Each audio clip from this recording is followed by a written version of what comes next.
cents to 31.7 cents and returning $3.5 million to the taxpayers, $3.5 million to the taxpayers. Second, 6 new police officers will be hired at a cost of approximately $500,000. And third, and finally, a yearly budget of $500,000 will be established to purchase replacement fire engines and fire trucks. We believe it is a very thoughtful, balanced approach to addressing the mid-biennium budget adjustments. A 1.6 drop in the city's tax rate is the largest one-year reduction in over a decade. No other major local government is lowering their levy as much as the 1.6 reduction that the city is proposing today. At the same time, we have prudently chose to increase our spending on the city's #1 priority this year and every year, which is public safety. The city's faster than expected growth is straining police resources. We all understand that. Adding 6 new police officers will help LPD continue to provide the outstanding level of service that has been characteristic in this community and which is expected by the public. Lincoln has a low crime rate and a high quality of life. 6 new police officers help ensure that the crime rate stays low and that the police department has the resources to deliver the services that we need as a city. The state of Lincoln Fire and Rescue fire apparatus must also be addressed. 2 more engines have reached the point where they are now categorized under fire documents as in need of immediate replacement. That's happened just since last year's budget was adopted.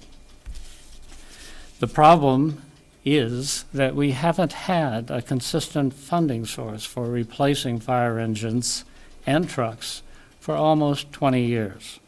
The city has not regularly budgeted funds to replace fire engines and city trucks on an annual basis since the late 1990s. Since that time, we have either used one-time money or borrowed to replace fire vehicles. Those strategies haven't allowed us to keep pace with the replacement needs. By budgeting $500,000 annually, we can deal with the problem every year until it is solved. While this is a good start, everybody needs to understand that this is just a start. We will have to devote more money to replacing LFR emergency response vehicle fleet. It is a critical element, of course, to keeping families safe, and more funding will have to be found in the future in that area. That said, the proposed $500,000 investment in fire apparatus is a big step in the right direction for the city. The choice not to address needs in other departments at this time should not be interpreted as inattention. The conscious decision to delay addressing those substantial needs reflected our uniform belief that public trust is better established by a full, open debate over a longer period of examination that is represented by the regular biannual budget process, which occurs later this year and next.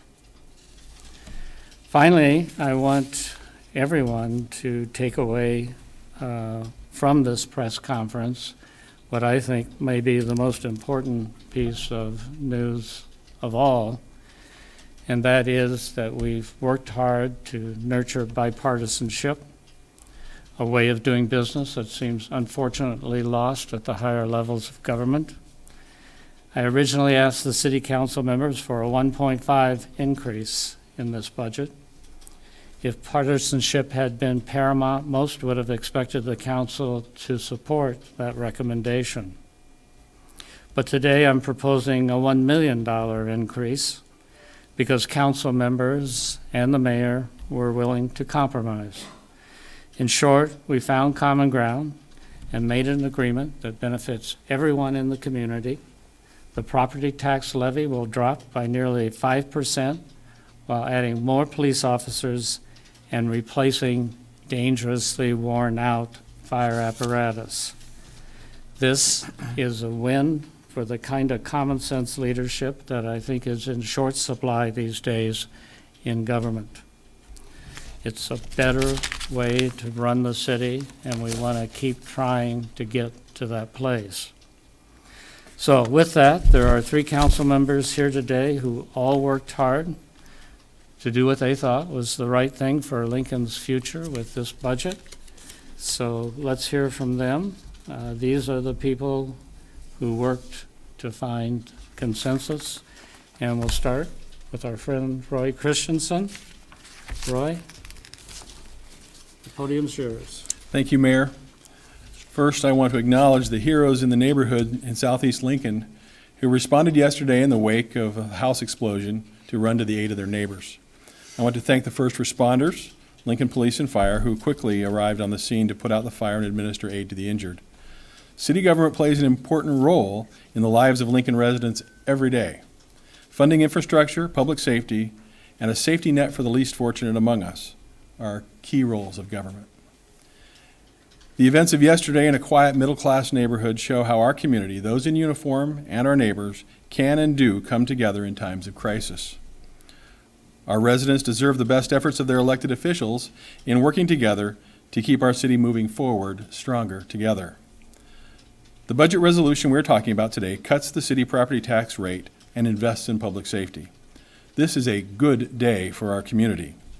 Today is a good day for Lincoln taxpayers whose property tax rate will be cut by nearly 5% with this budget resolution. That's a savings next year of $28 for owners of a $150,000 home. It's a good day for seniors, families, and businesses in our community who every day depend on police and fire protection from the city.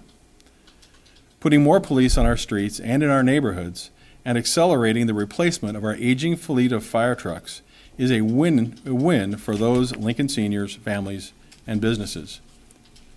And it's a good day for our community when elected leaders who do not always agree can find common ground and do the right thing for the city.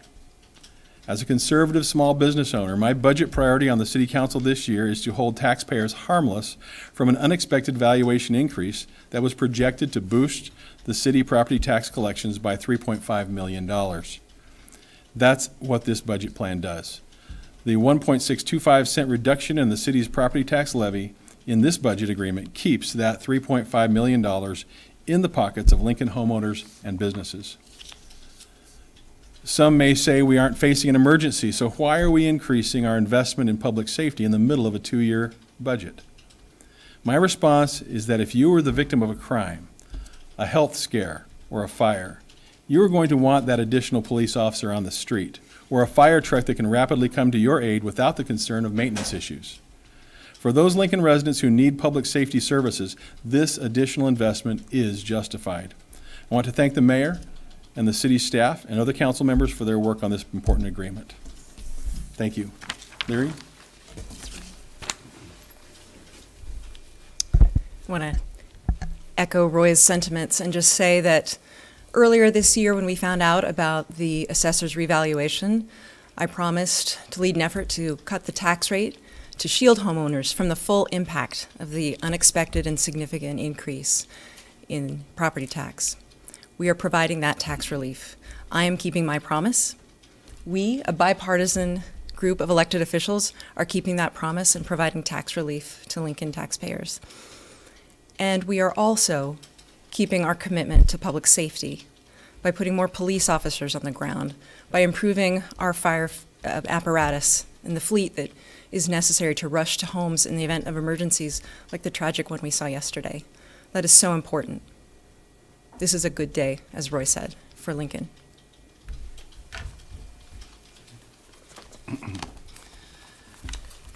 Well, good morning, everybody. It is a great day for Lincoln, and want to thank the mayor and my colleagues, city departments, for all the good work that has been done.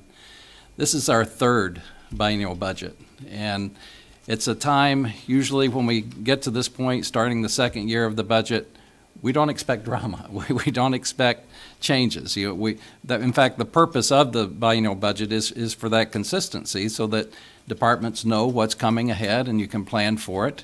Use time for planning, dreaming, doing things maybe in a different way and not just the same way year after year.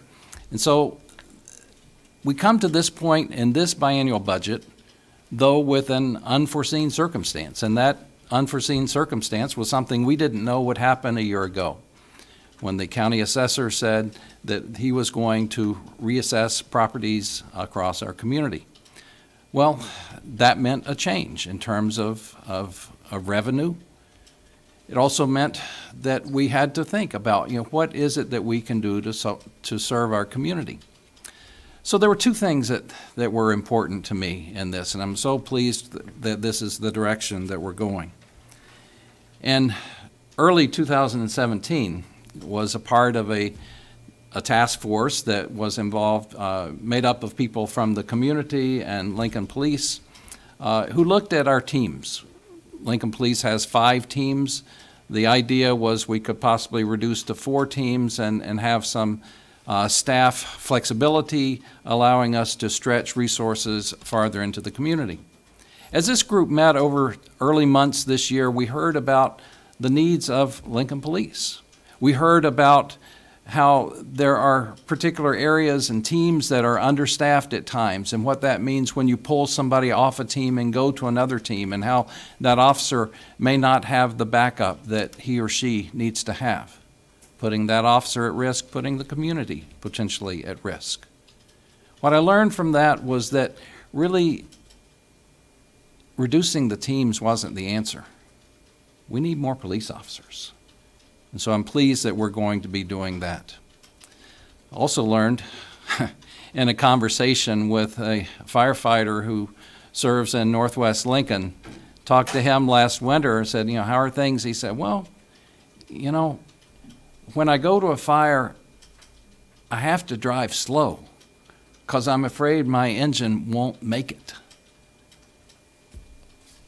When our fire department responds, we don't want them driving slow. I've done some research in different equipment needs in our community and with the fire department, and learned that there's one particular engine, and this is one out of about 6 that has over $200,000 in needs to rehab that engine to make it really fully functional. But this one requires $283,000 to get it fully operational. A new engine costs about $450,000. In talking to LFR, what their biggest priority is, we need engines. We need good engines. And so this helps us to get there. It is an emergency situation. Just as we found out yesterday, you need to have that equipment ready to respond at any time. So I'm very grateful for this adjustment to the budget. I think it is very responsible to serve this community, and look forward to working with my colleagues to get it done. Thank you. Chief Cassidy? Well, good morning, everyone, and thank you, Mayor, and thank you to the City Council members for approving this change in the budget for the mid-biennium resolution. It's deeply needed. I want to talk to you primarily about growth and how that's impacting public safety in Lincoln, and how some of that growth has been quite unforeseen. We know that Lincoln's a growing community, and its growth rate is pretty well documented from year to year. We've been growing at about 1.1 to 1.5% in population every year, but geographic growth is another matter that we don't talk about as much. The city is expanding geographically, and I know that everyone in this room has had the experience sometime in the past year of driving into a part of Lincoln they haven't been for a while, and they went over that ridge line and they looked at the person in the passenger seat and said, where did all of this come from? Because of the new development that we all see when we when we cross over Yankee Hill Road, or when we cross over Interstate 80 to the north, or when we drive into Southwest Lincoln, or when we cross over 84th Street at Adams or Layton. We see that with our own eyes. And indeed, the city has been expanding geographically quite a bit. And we also anticipate geographic growth through the comprehensive plan here in Lincoln. But during the past year, the comprehensive plan has been modified. And we've had at least 3 amendments to the comp plan that I can think of here in 2017, where we moved land that was in the lowest tier, land that would have been developed sometime after the year 2040, into Tier 1, the highest tier, which means that land will develop much more quickly. And those 3 locations are the new Southeast Service Center of Lincoln Electric System near South 98th and Rokeby Road. It's a large parcel that's located on the area between 70th and 84th, Rokeby and Saltillo Road. And then it's an area at 7th and Alvo Road here in Lincoln. And these amendments were made so that that land's going to develop more quickly. Certainly didn't know that was going to happen a year ago. So it's an unforeseen change. And I personally think that these changes in the comprehensive plan will probably lead to even more growth. Now that we all have know that the South Beltway really is going to happen, and that the city has identified the funding that it needs for that, and that that's funded now for the city's share of that match, I would anticipate that we'll see more and more land moving up in the comprehensive plan that we did not expect at this time last year. So the growth is really impacting us. The second thing I wanted to talk to you about a little bit is the status of fire apparatus. There was a time when I was a young police officer that the city routinely replaced one of its major fire apparatus every year. It was in the budget, and year by year we were replacing one of the big fire trucks or one of the fire engines. That ended in the 1990s. And since that time, it's been a real struggle to keep the fire fleet, frontline apparatus, trucks and engines in good shape. It's not that we haven't replaced any, but we've done it in fits and starts, with one-time money, on a couple of occasions by borrowing money, and that's no way to run a railroad. As a result, we haven't replaced enough apparatus, we haven't done it on a timely enough basis, and we suffer the results of that with a fleet that has done nothing but deteriorate since the late 1990s. And although we've made a little bit of progress on that lately by repurposing some of that borrowed money and borrowing even more money to replace a few of our apparatus, the real solution to the problem is to get on a consistent, regular replacement schedule where money's in the budget on a consistent basis to do that replacement. We're having a problem right now with mechanical issues, frame deterioration on some of our apparatus that are 12 years old. We've got a number of apparatus that are over 20 years old.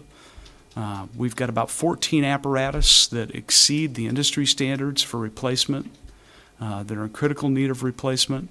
And this is going to help us not only deal with the immediate problem, but hopefully get on a more productive track where we are back to where we were in the 1980s and the 1990s, and that's regularly replacing fire apparatus on a consistent scheduled basis.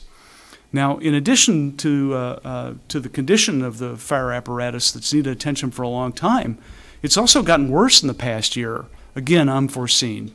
2 more of those major apparatus crossed the threshold from okay to in need of immediate replacement. And that's a series of criteria that are based on industry standards managed by our Chief of Logistics, Kendall Warnock. And he tells me that we've got 2 more apparatus that crossed that threshold within the past year, and again, not anticipated this time last year. The police department, in addition, is suffering not only from the growth in the geography of Lincoln, but in changes in the workload that are placing more of a burden on the police resources. And again, these are things that weren't anticipated a year ago, and Chief Blymeister will tell you a little bit about that.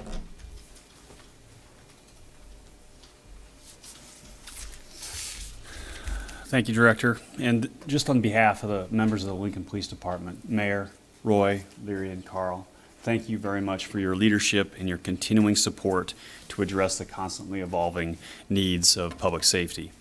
I also want to thank Nancy, Marlena for being here today to help us maintain this in a transparent way and showcasing what we're planning to do today. February 6th of 2017 was the first time that we learned that the Public Service Commission Keystone Pipeline hearings were going to be held in the heart of downtown Lincoln. Months of preparation followed, and because of partnerships and the standards of our community, this unscheduled event that necessitated significant policing resources was an example for our country to follow, not an exhibition of hate and violence as exhibited this weekend in Charlottesville, Virginia. The week of the Keystone Pipeline hearings was filled with events that we knew about in advance, the Lancaster County Super Fair, but others that we did not know about. Back-to-back significant deployments of our SWAT team, the Bruno Mars concert at the Pinnacle Bank Arena. I also want to talk about how our community is not immune from the political polarization that continues to gain momentum throughout the country. While Public Safety Director Cassidy served you as Chief of Police, one officer would attend a congressional town hall meeting. July 31st of this year, 10 on and off-duty officers were present for Jeff Fortenberry's events. So in my opinion, the demands for police resources will continue to escalate. This weekend is just another example. It's a vibrant community. Kendrick Lamar is at the Pinnacle Bank Arena on Friday night. Terrence Crawford, the fight is going to be held there on Saturday. The whole time, Ribfest is being showcased, and then we interject UNL volleyball. Scheduled and unpredictable needs for police unravel in weeks, but we need to talk about, too, the fact that it can take up to 2 years to recruit, vet, and train new officers. We talk all the time internally about public safety being a partnership.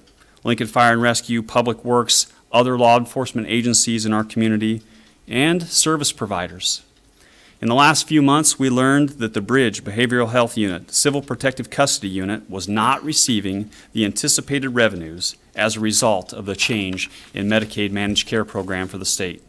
More than 3,400 times in 2016, the Lincoln Police Department and other law enforcement agencies depended on those services to keep our community safe and protect those who are unable to care for themselves.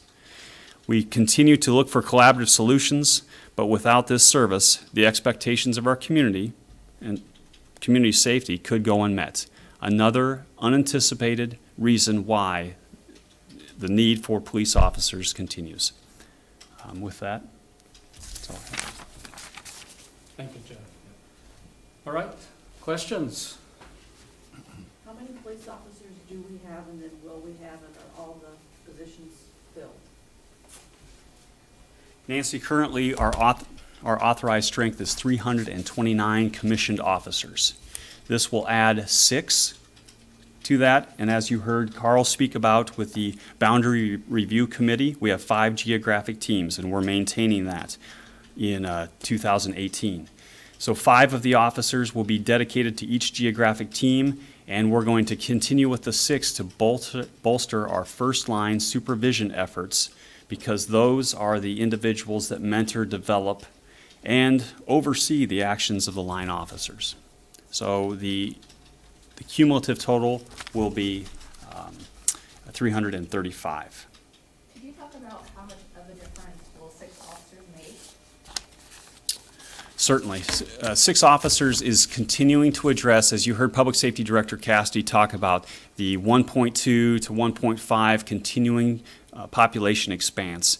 There's so many different matrices, Marlena, to look at how we measure what the need for police resources is. One of the easiest is to look at ratios of officers per 1,000. Not necessarily the best, but one way, and it's consistent across the country.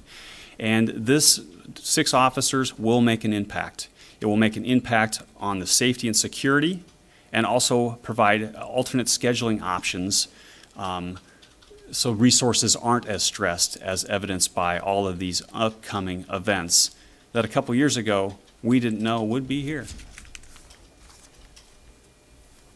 How many new fire trucks have we gotten our engines? Apparatus is such an ugly word. in the last couple of years? Well, a couple of years ago, we bought 2 used apparatus to get us by, one from the Hickman Volunteer Fire Department and the other one from Canada. So that was a stopgap measure. When the lease payments ran out on the engines that we acquired back in 2006, we were able to use that money to enter into a new financing arrangement. And we've received 2 trucks. We have 3 engines on the way. So we're going to have some immediate relief here that's really good and really needed, that will help us with the 14 apparatus that we have now that are in need of immediate replacement. But the real key is getting a consistent dollar amount in the budget so that we can replace approximately 1 large apparatus every year going forward. And Mayor, with this allocation for new fire apparatus, how do you plan to get that going, or keep that going? You know, we have this money here now, we're trying to get the money here now, but for the future, what is your plan to keep that going? Well, the plan, simply put, is to be sure that an expenditure at that level or higher is put into the annual budget going forward. In the past, as you're probably aware, you know, we went through, in the second year of my term, the greatest economic downturn in the history of the country, but one.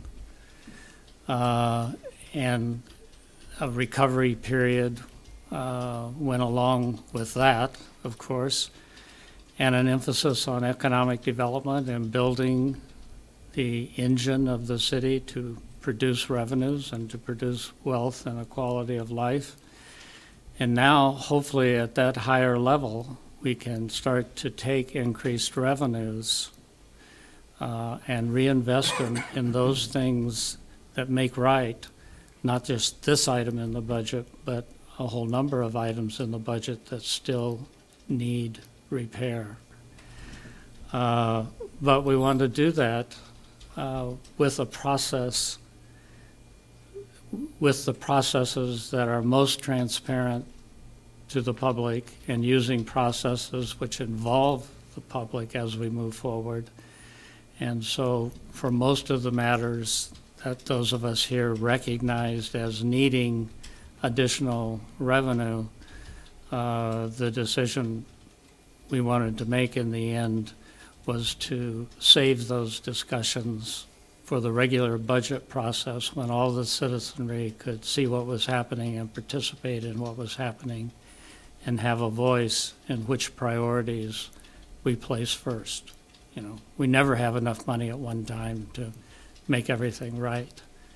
But we continue to have in our minds the need to get everything right as the citizenry sees it, starting with public safety and going down from there in the hierarchy of the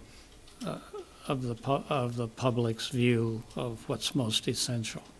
So if this is going to become, I guess, an ongoing priority, what will be sacrificed or what will be cut to maintain this?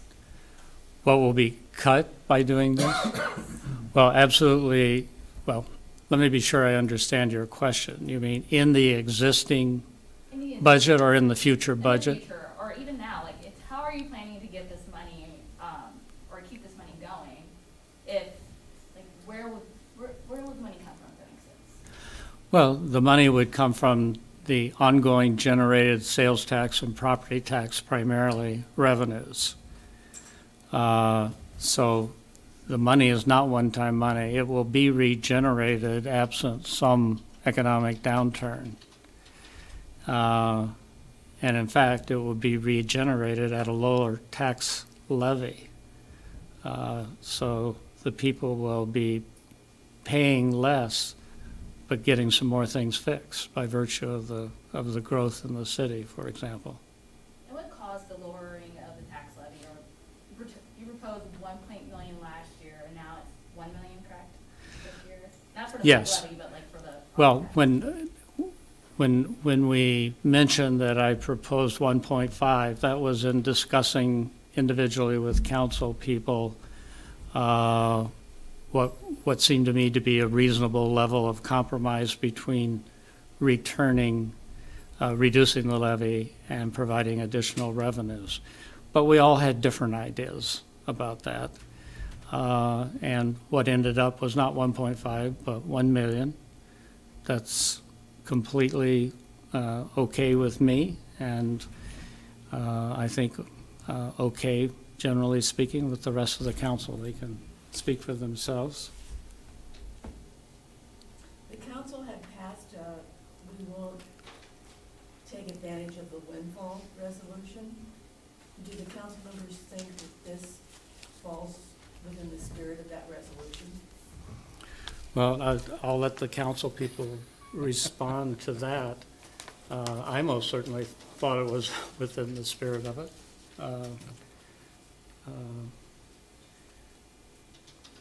I'm not sure why you would think it would not have been in the spirit of it. You want to respond? I'll respond to that. First of all, I'm committed to returning the windfall from the valuation increase in existing properties. And this plan does exactly that. The increase was figured at $3.5 million, and that is exactly the amount that we are returning to taxpayers.